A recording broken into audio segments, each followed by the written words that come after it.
ihsan. Bukan taat ada ihsan. Taat lain, ihsan lain.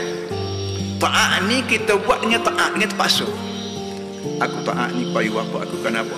Tak taat dosa. Itu taat kita panggil. Kita semayang 4 rakaat zuhur, kan taat tak semayang dosa.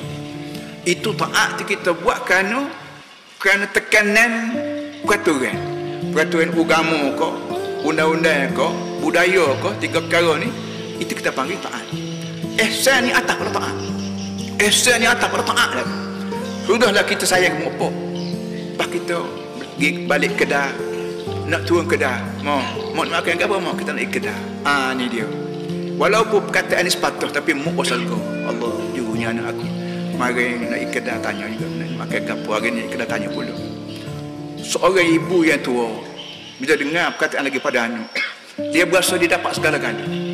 Walaupun anak dia miskin, walaupun belah mana sekalipun, bila tubik perkataan lagu ni, lega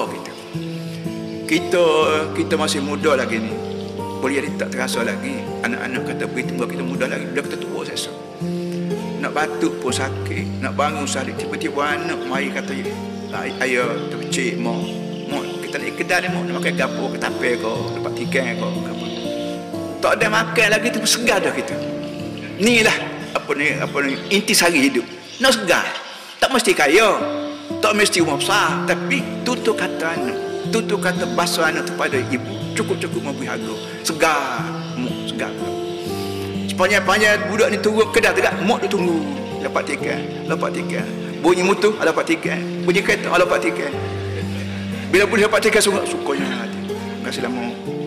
Mak cukup kata mak, kalau mak tak cukup hak yang kita ikut mak lagi. Nak coba kita walau kita macam mula ni mudah lagi dah, kecil lagi. Tapi bila ambok jadi tua, kedai Allah Taala mulut. Kalau anak kau cucu mai royak lagu tu sukanya. Puhatilah aku boleh anak, puhatilah aku boleh cucu. Pandainya mak dia ajar, pandainya kakak dia ajar, pandainya itu dia ajar.